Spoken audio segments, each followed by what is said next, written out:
Hello friends, कैसे हैं सभी लोग दोस्तों। कैसी चल रही है एग्ज़ाम प्रिपरेशन दोस्तों। जैसे कि हम अभी क्लास कर ही रहे हैं सेकेंड ईयर एग्ज़ाम प्रिपरेशन दोस्तों, तो आज भी क्लास हमारा सेकेंड ईयर से रहेगा। सेकेंड ईयर में हम कोर्स 11 पर बात करेंगे। कमेंट्स दोस्तों ये आ रहे हैं, क्या मैम एग्ज़ाम अगस्त में ही होंगे या अक्टूबर में होंगे। तो भाई अगस्त में आपके एग्ज़ाम, मैं इसलिए कह रही हूँ, मई जून में कहीं ना कहीं छुट्टियों का सेशन चलता है, तो मुझे नहीं लगता कि मई में कंडक्ट वो कराएंगे।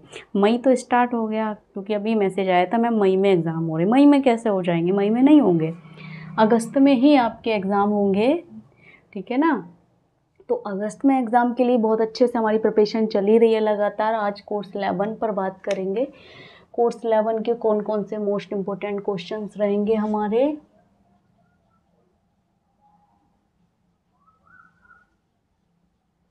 सेकेंड ईयर,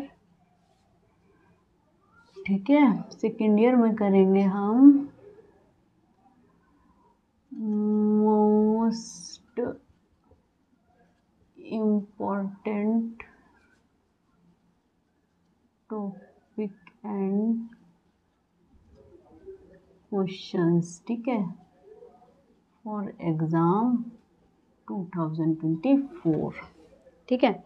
तो कौन कौन से टॉपिक और क्वेश्चंस हमारे एग्ज़ाम के लिए मोस्ट इम्पोर्टेंट रहेंगे, अगर हम बात करें तो चलिए यूनिट फर्स्ट पर बात करते हैं।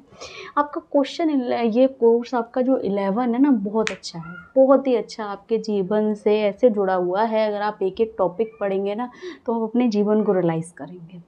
बहुत ही अच्छा है, अच्छे से पढ़ने में इंटरेस्टिंग है बहुत ज़्यादा, तो इसमें ज़्यादा आपको प्रॉब्लम नहीं होगी पढ़ने में या याद करने में। देखिए क्वेश्चन हमारा यूनिट 1.1 से है, परिवार को परिभाषित करते हुए भारतीय संदर्भ में परिवार की विशेषताओं को विस्तार करें।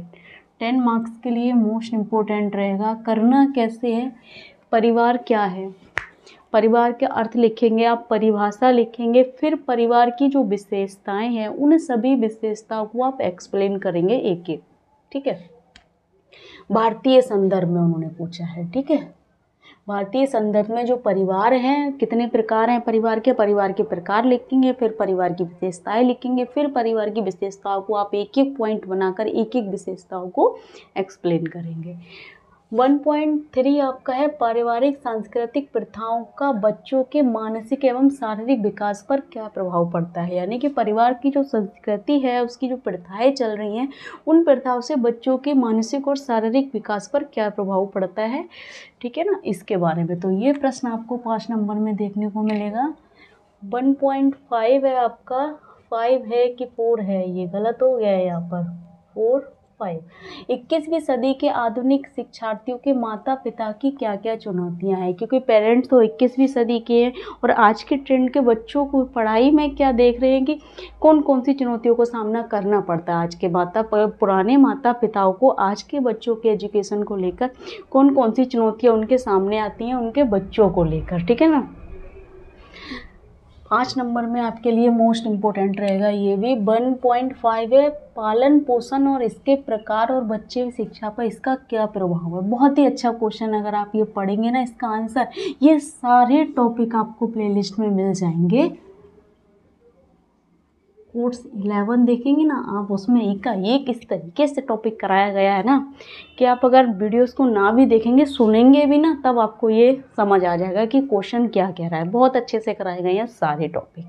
यूनिट 2 पर आ जाइए। 2.1 है आपका, विकलांग बच्चों की प्रतिक्रिया का परिवार पर क्या प्रभाव पड़ता है। जब एक परिवार में विकलांग बच्चा रह रहा है, तो और अन्य सभी सदस्यों पर, माता पिताओं पर, भाई बहनों पर, और जो सदस्य हैं उन पर क्या प्रभाव पड़ता है, और इससे निपटने के लिए वो क्या करते हैं, कौन कौन से चरण हैं, उनके चरणों को पूछा है, 5 मार्क्स में पूछा है। 2.3 है, पारंपरिक प्रथाओं में परिवार की भागीदारी और वकालत का क्या महत्व है, 5 नंबर में पूछेगा। 2.4 है, पारिवारिक सशक्तिकरण की अवधारणा, घटक और रणनीतियाँ लिखिए, 5 मार्क्स के लिए मोस्ट इम्पोर्टेंट रहेगा। ये टॉपिक भी आपका करा दिया है, ये टॉपिक भी अच्छे से कराया। अभी लास्ट मंथ मैंने, अगर मैं बात करूँ, मार्च में ये सारे टॉपिक्स कराए गए हैं, ये भी अभी मार्च में कराया है।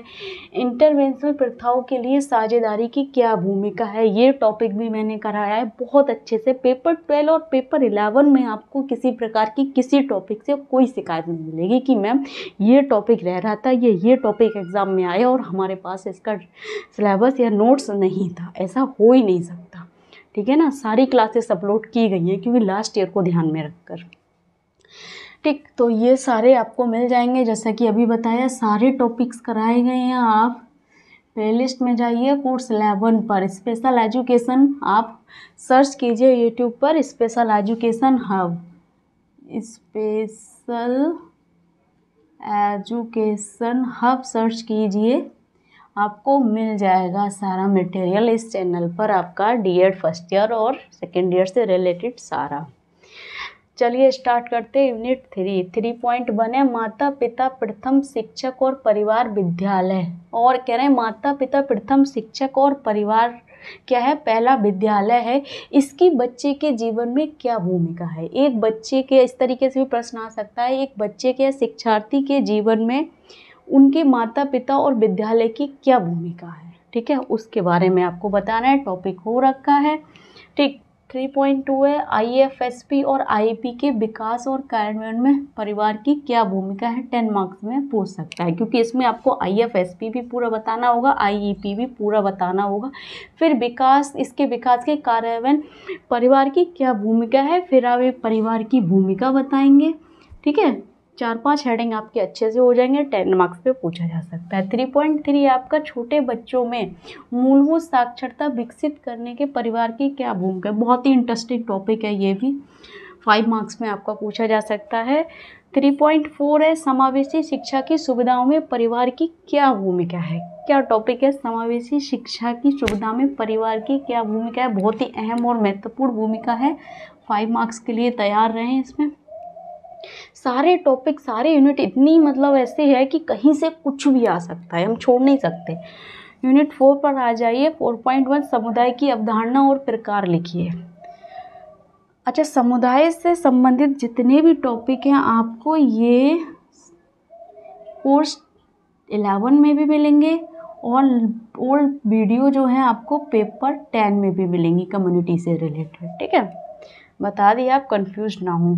समुदाय की अवधारणा और प्रकार लिखिए, ठीक है ना। समुदाय क्या है इसको परिभाषित करेंगे, फिर समुदाय के आप प्रकार लिखेंगे। टॉपिक करा रखा है। 4.2 है विकलांगता की रोकथाम, शीघ्र पहचान और समुदाय की भूमिका, इसको आप कराएंगे, 5 मार्क्स के लिए है, ये भी आपका 5 मार्क्स के लिए है। 4.3 है समुदाय आधारित समावेशन विकास, यानी कि समुदाय आधारित समावेशी का जो विकास है, ठीक है ना, उसकी आवश्यकता क्यों है, उसका क्या महत्व है और इसकी रणनीतियाँ क्या क्या रहेंगी जिससे कि समुदाय आधारित सामाजिक विकास हो सके, और इसकी आवश्यकता और महत्व लिखिए। बहुत ही मस्त है ये भी, अगर आप, मस्त शब्द इसलिए यूज कर रही हूँ क्योंकि बहुत इंटरेस्टेड लगता है जब ये सब पढ़ते हैं तो, ठीक है। 4.5 है आपका समुदाय में विकलांग बच्चों के पुनर्वास में मुद्दे और चुनौती। इंटरेस्टिंग टॉपिक, 5 मार्क्स के लिए मोस्ट इम्पोर्टेंट रहेगा। ये सब इसलिए मैं इंटरेस्टिंग इसलिए बोल रही हूँ कि फैमिली एंड कम्युनिटी जो आपका पेपर 11 है ना, बहुत ही अच्छा है।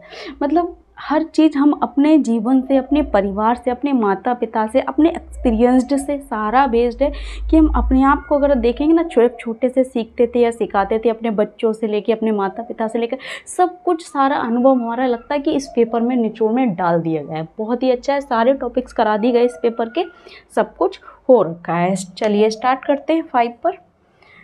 5.1 है आपका विकलांगता के बारे में सामुदायिक जागरूकता, यानी कि विकलांग व्यक्तियों के बारे में सामुदायिक जागरूकता के लिए, जिसमें शीघ्र पहचान, हस्तक्षेप और शिक्षा की प्रक्रिया क्या रहेगी, या शिक्षा प्रक्रिया को समझाइए, इस तरीके से आएगा।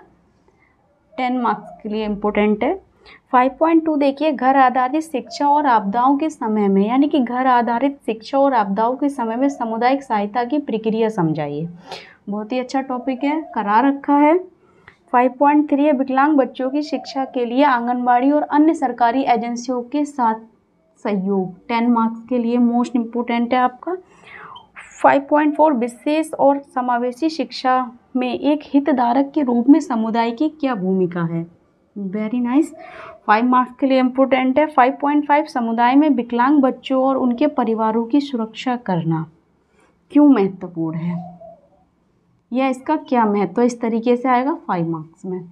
ठीक है, सारे टॉपिक्स ऐसे हैं आपके कि क्या बताएं, इसमें से तो कोई ऐसा नहीं लगता है कि ये नहीं आएगा, ये नहीं पूछा जा सकता। हर टॉपिक कहीं से भी पूछा जा सकता है, पूरा ही आपको पढ़ना पड़ेगा, क्योंकि ऐसी कोई यूनिट नहीं है जिस यूनिट से आपको मोस्ट इम्पोर्टेंट टॉपिक नहीं मिलेंगे। यूनिट फर्स्ट से आप ले लीजिए 1.1, जैसे कि बहुत ज़्यादा मोस्ट इम्पोर्टेंट है, ठीक है ना।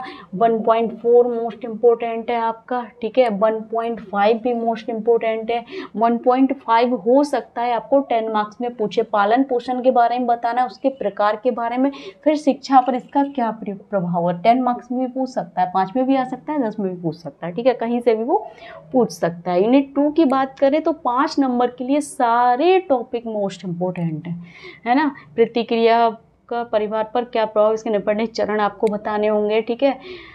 मतलब ये अगर यूनिट 2 की हम बात करें ना तो 5 नंबर के लिए बहुत ही ज़्यादा मोस्ट इम्पोर्टेंट है। और यूनिट 3 भी, जिसमें भूमिकाएं पूछी जाती हैं, माता पिता और शिक्षक और परिवार विद्यालय, ये भी 5 नंबर के लिए मोस्ट इम्पोर्टेंट है ना।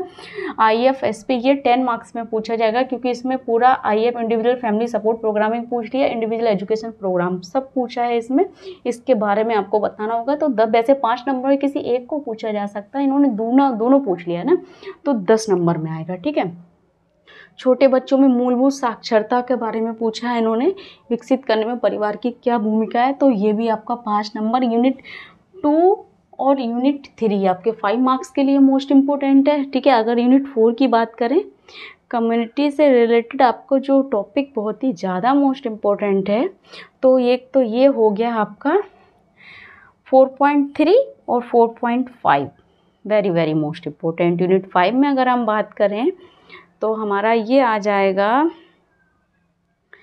एक तो आ गया आपका विकलांग 5.3, ठीक है ना, और 5.1 आ गया विकलांग बच्चों के बारे में सामुदायिक जागरूकता, शीघ्र पहचान, हस्तक्षेप, शिक्षा प्रक्रिया। और 5.3 विकलांग बच्चों की शिक्षा के लिए आंगनबाड़ियों और अन्य सरकारी एजेंसियों के साथ सहयोग, ठीक है ना। और आ गया हमारे 5.4 विशेष और समावेशी शिक्षा में एक हितधारक के रूप में समुदाय की भूमिका आ गई, ठीक है ना। बहुत ज़्यादा मोस्ट इम्पोर्टेंट रहेंगे 5.3 से 5 नंबर में और 10 नंबर में, क्योंकि 10 नंबर तो यूनिट 5 से आपके 2 टॉपिक ऐसे हैं जो 10 नंबर में पूछे जा रहे हैं, एक तो यूनिट 1.1 और यूनिट ये है आपका यूनिट 5.3 और 5.1। तो सारे मोस्ट इम्पोर्टेंट टॉपिक है सारा, ऑल मतलब अगर मैं बात करूँ ना, कोई ऐसा टॉपिक नहीं है जो नहीं कराया है। अगर आप प्लेलिस्ट में जाके देखेंगे सारा करा रखा है, बहुत अच्छे से कराया है, मतलब पहले खुद स्टडी की है, हर टॉपिक के बारे में समझा है, सोचा है, सर्च किया है, तब आपको दिया है। नोट्स का अगर मेरे पास कमेंट आता है मैम नोट्स दे दीजिए प्लीज़, पेड दे दीजिए, अगर आप पैसा लेते हैं पैसा ले लीजिए, कोई तो तरीका होगा। नोटमैन का नोट्स अवेलेबल नहीं है हमारे पास, क्लासेस प्रोवाइड करा सकती हूँ, ठीक है। किसी के लिए लगता है कि मैम थोड़ा और स्मार्टली कराइए, स्मार्टली नहीं करा सकती, इससे ज़्यादा बेटर मैं आपको नहीं करा सकती, मजबूरी है मेरी कि शायद मैं आज से इससे अच्छा क्लास आपको प्रोवाइड करा पाऊँ, यही मेरा मेथड रहेगा, ठीक है ना। कि मैम स्मार्टली हो जाइए, मैम थोड़ा चेंज होइए, आप अपना बोर्ड थोड़ा स्मार्ट कीजिए। नहीं कर सकती मैं बोर्ड स्मार्ट, जिसको अगर मेरा एजुकेशन लेना है, स्पेशल एजुकेशन आपसे लीजिए, कोई बात नहीं है, ठीक है। जिसको अच्छा लग रहा है ठीक है, कोई बात नहीं है। बाकी बहुत सारे मोड्स हैं अगर देखा जाए एजुकेशन लेने के, मेरा ही एक चैनल नहीं है, ठीक है। तो ऐसे कमेंट्स ना करिए कि दुख हो जिसको सुनकर कि जैसे भी हो सकते हैं मैं आपकी हेल्प कर रही हूँ, ठीक है ना। इससे बहुत ज़्यादा अगर मैं बात करूँ कि बहुत ज़्यादा मेरे को फंड हो रहा है या मेरे को बहुत ज़्यादा, ऐसा कुछ नहीं है। बस मेरा ये तो मैं थोड़ी सी अगर हेल्प होती है मेरे से वो मैं कर सकती हूँ और मैं कर रही हूँ और करती रहूँगी, इससे ज़्यादा नहीं कर सकती। बाकी कुछ समझ नहीं आ रहा है, कुछ डाउट लग रहा है, कुछ पूछना है तो कमेंट बॉक्स में कमेंट करें। ज़्यादा से ज़्यादा वीडियो शेयर करें, लाइक करें, चैनल को सब्सक्राइब करें, बेल आइकन को प्रेस करें ताकि नेक्स्ट आने वाली क्लास आप तक पहुँचती रहे दोस्तों। Thank you.